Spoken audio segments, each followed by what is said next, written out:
Bismillah. Assalamualaikum warahmatullahi wabarakatuh.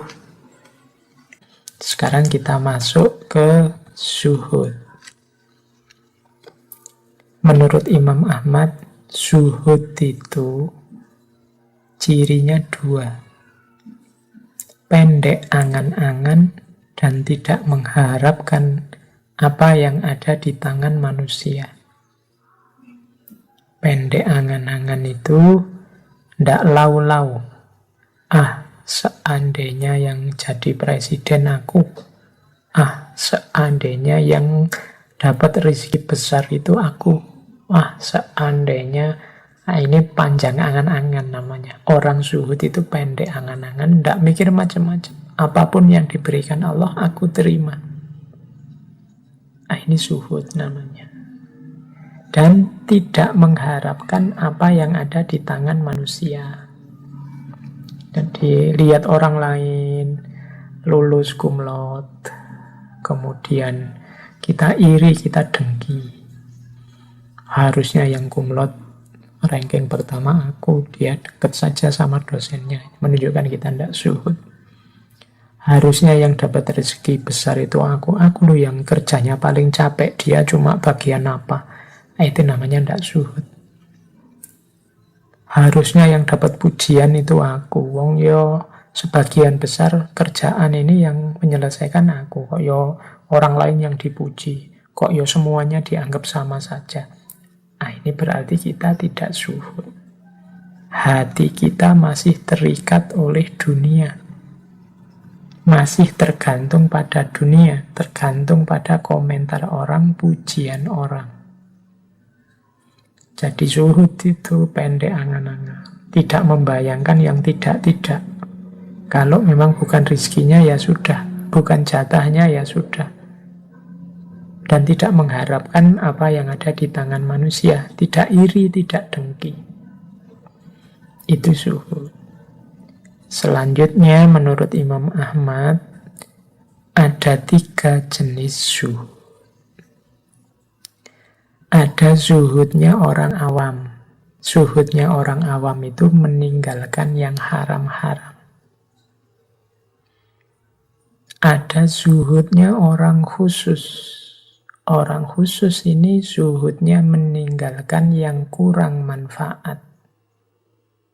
Ada zuhudnya orang lebih khusus lagi, para kekasih Allah, yaitu meninggalkan segala yang menyibukkan, membuat jauh dari Allah. Ini 3. Ya monggo kita introspeksi sendiri-sendiri ya. Kita ada di level zuhud yang mana? Kalau kita masih berjuang meninggalkan yang haram, berarti kita ada di level zuhudnya orang awam. Kalau kita sudah melampaui itu, Pak, kalau yang haram, yang dosa-dosa itu, alhamdulillah, saya sudah bisa meninggalkan.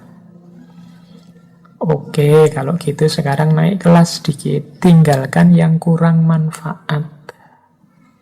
Ya monggo teman-teman dicek yang kurang manfaat apa.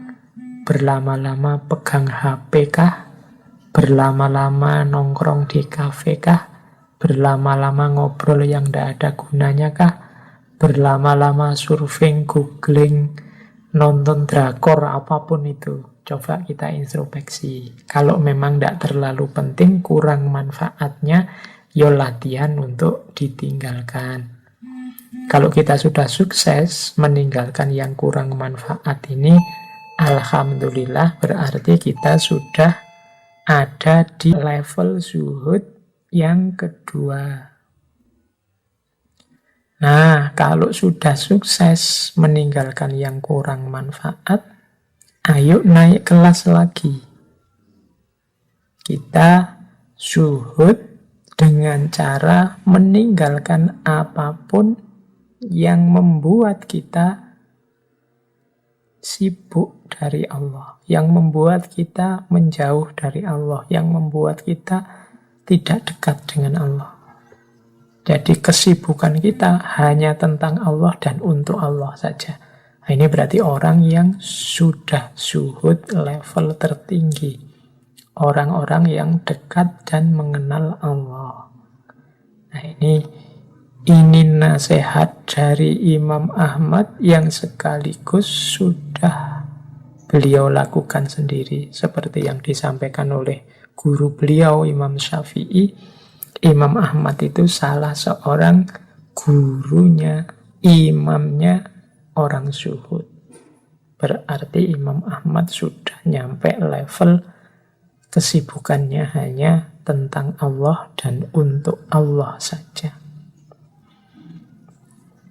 Baik, kita lanjutkan. Nah, ada lagi nasihat dari Imam Ahmad kepada seseorang yang menurut saya penting untuk kita. Jadi, suatu ketika ada orang datang kepada Imam Ahmad minta diberi nasihat. Imam Ahmad memberi nasihat begini. Jadi Imam Ahmad tidak memberi teori macam-macam. Imam Ahmad hanya mengulang, menegaskan keyakinan orang ini selama ini. Sebenarnya ini juga kepada kita, menyinggung kita selama ini. Karena kadang-kadang kita itu ngerti semua teori tentang kebaikan, hanya saja kita tidak pernah mau dan tidak pernah menyempatkan diri untuk menjalankannya, merenungkannya, dan lain sebagainya. Maka Imam Ahmad isi nasihatnya begini pada orang ini. Jika Allah Azza wa Jalla menanggung rizki, maka mengapa engkau khawatir? Jika ganti dari Allah itu benar, maka mengapa engkau bakhil?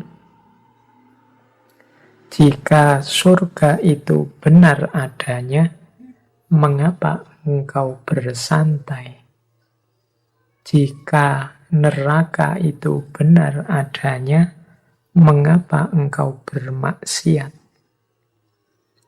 Jika pertanyaan mungkar dan nakir itu benar adanya, mengapa engkau senang dengan kehidupan dunia? Jika dunia itu fana, mengapa engkau merasa tenang? Jika hisab itu benar, mengapa engkau banyak mengumpulkan harta, bukannya mengumpulkan amal? Dan jika segala sesuatu itu sudah ditakdirkan oleh Allah Azza wa Jalla, mengapa engkau takut? Nah, ini nasihat sekaligus sindiran kepada kita yang disampaikan oleh Imam Ahmad ini kan semuanya sebenarnya kita sudah tahu, kita sudah mengerti.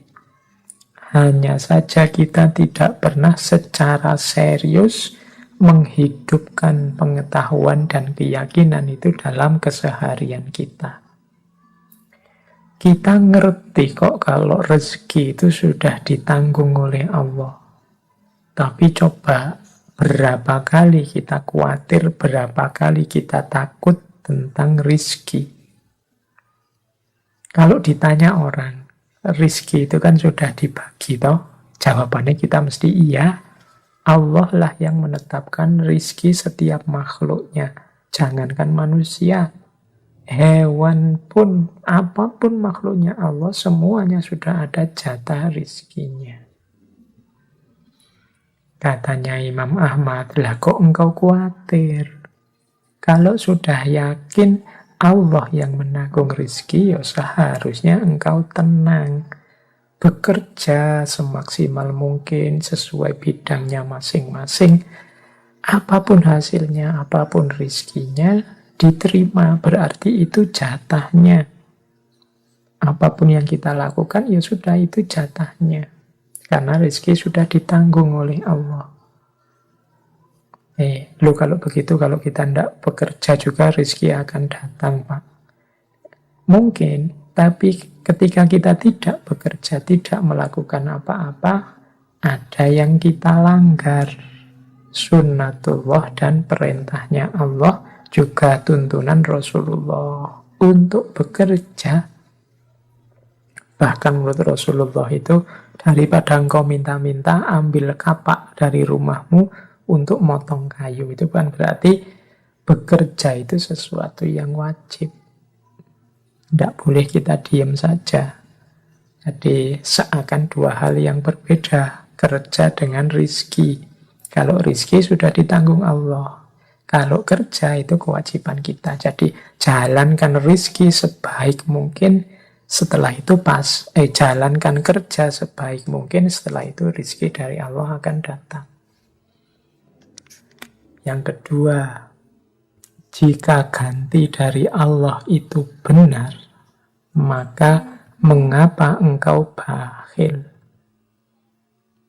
Ini sindiran juga buat kita. Al-Quran itu secara tegas menyatakan barang siapa berinfak, barang siapa bersedekah, Allah akan memberinya, membalasnya dengan berkali lipat. Dan kita sebenarnya juga percaya logika ini. Tapi mengapa kok kita masih bakhil? Masih eman untuk berbagi, masih pelit, masih perhitungan kalau ingin memberi atau membantu seseorang.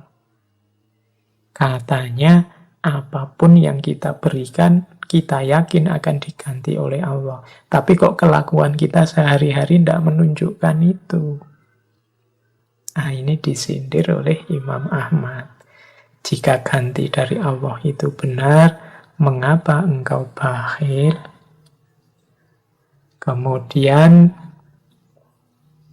pertanyaan selanjutnya dan nasihat selanjutnya dari Imam Ahmad, jika surga itu benar adanya, mengapa engkau bersantai?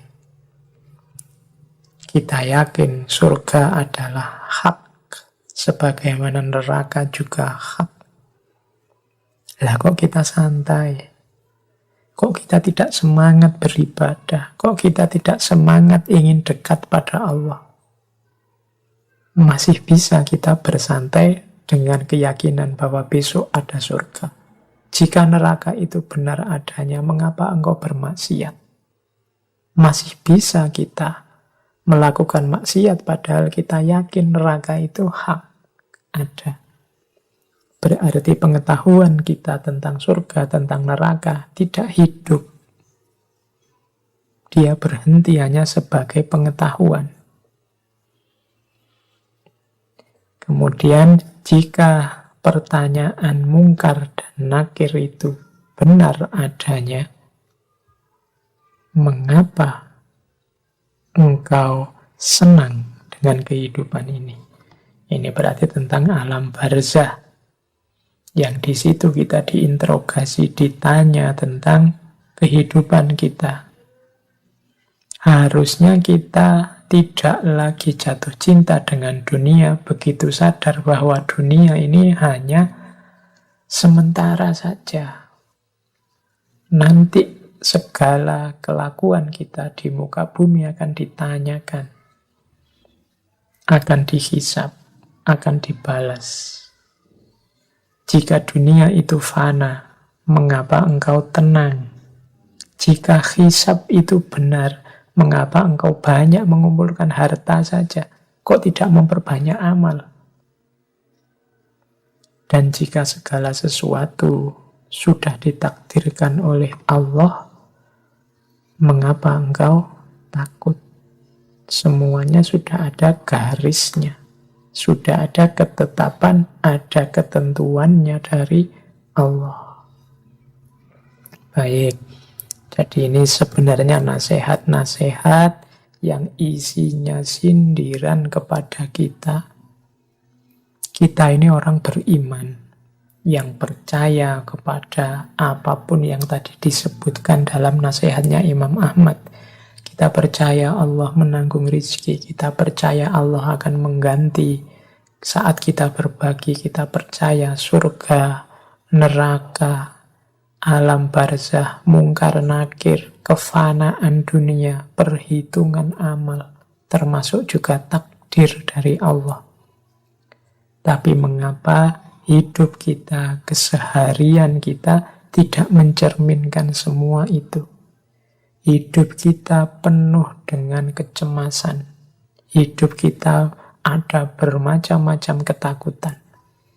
Hidup kita tidak serius untuk memperbanyak amal demi kehidupan yang lebih hakiki yang akan datang. Ini nasihat keras dari Imam Ahmad kepada kita.